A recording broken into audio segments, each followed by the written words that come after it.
Yeah, just once again excited to play at home. It feels like we've played at home one time all month. So getting around our fans, it'll be great for our players. And we play A&M, who obviously we just went head-to-head with here shortly ago, and then have to turn around and travel again and play at Ole Miss. Coaching against two guys that I've got great personal relationships with that I respect tremendously. So, and both have real good teams. So it's exciting week for us, as every day is. When we realize how lucky we are, what we get to do every day. Our first question is from Bob Holt of the Arkansas Democrat-Gazette. Hey, Coach, how you doing today? Bob, how are you? I'm good. Hey, after playing Missouri, Arkansas is getting ready to play them, and I was just wondering what your take was on Brown and Clarkson and Ross as a perimeter trio, how good those guys are, and how tough it is to play a team that's got three guys like that. Oh, it's real hard, and Clarkson's playing at a high level. And what makes it harder is fourth-year junior, fifth-year senior. You're talking about guys that they're fully invested in the sense of urgency that you got to have on top of being talented and being real good players. And they've created an unbelievable dynamic amongst themselves. And and then they've got, everyone says that they're not getting anything from their front line because not one guy sticks out, but they've got a whole group of guys that go in there, and then together they give them valuable minutes rebounding and playing defense and doing their jobs, which is not you don't get to see those guys' quality in what they do because how good those three guards are. So it's a hard matchup. They're big, they're athletic, and they all shoot the basketball. Yeah, Brown, I think he's shooting threes particularly well, and he shot pretty good against you guys. What about him as a perimeter shooter? Doesn't miss. It's, the year before, last year, we went in there, and we did a great job of not losing him, and he had not attempted a three the whole second half, and he got his first three with a minute to go in the game and buried it. And it's something to be said about guys that shoot the ball as well as he does and the job that they're doing finding him. Thanks. Next question is from Ron Aiken of Gamecocks Central.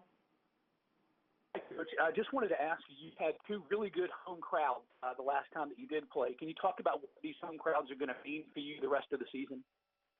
Well, Ron, I think it's no surprise that we've had a chance to win both of those games against two high-quality opponents in LSU and Ole Miss. And the crowd has had a direct influence on our team in our ability to play and put ourselves in a place where we can win. So I hope our crowd respects the fact that our kids are playing extremely hard, that our kids are trying to do everything as well as they can to give our team a chance to win, and that our team needs that win, and that we need our crowd to come in and support our guys best they can.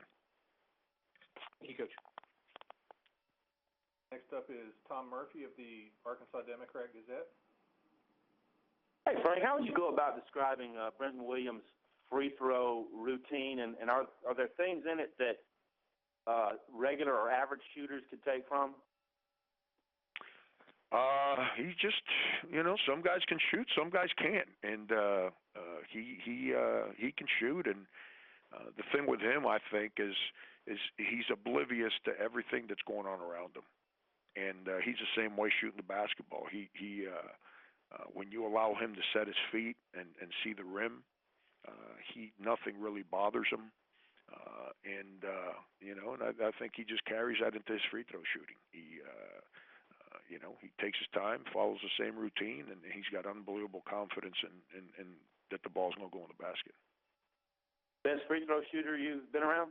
Yeah, hands down, not even close. And he gets to the line. It's not like he's a guy that shoots, 2 free throws a game. I mean, he's had games where he gets to the line 10, 12 times. So to get to the line that much and make that many is pretty impressive. Thank you. question is from Jerry Tipton of the Lexington Herald-Leader. Frank, you mentioned earlier about Missouri and their older players and the sense of urgency that they have. I'm wondering about your guys and the sense of urgency. How are they holding up, while trying to get that win? I think that's all what my job is directly tied to right now. My job title, I should say, Jerry. It's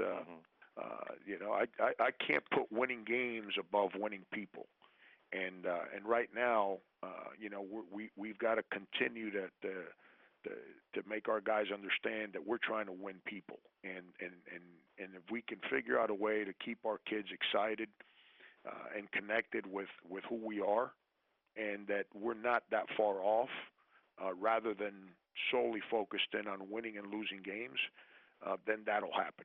And eventually, when you win one, then your kids feel better because we're so young that you don't want them to get discouraged because everyone that reaches out to them in social media is probably discouraged that we're not winning.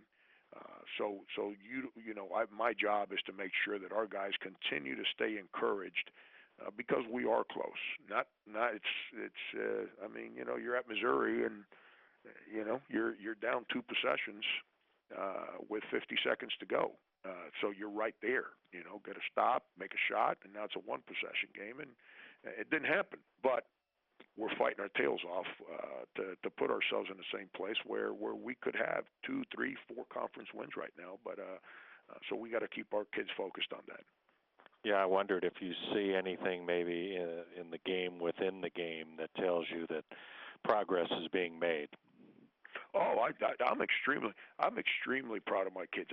I've been unhappy after one game, and that was the Georgia game. We just did not fight. We never gave ourselves a chance to win. That's the only game that I've been unhappy about. Outside of that, early in the year we went into Oklahoma State, and they made their run in the first half, and we fell apart. We just went into Missouri, who's very comparable to Oklahoma State. Very, very similar basketball teams, in an equally home court advantage kind of environment. And we got down, I think, 11-0, and next thing you know, it was 20-16. So we've grown as a team, and that's my job, is to keep my guys focused. My kids are real young; they don't understand anything yet. I don't have any upperclassmen to make them understand reality, and that's my job. Is I got to get them connected with the fact that even though we might not be getting the results from a one-loss standpoint, that we are a better basketball team, and these are the reasons why. That way they stay excited about what we're doing, which they are right now.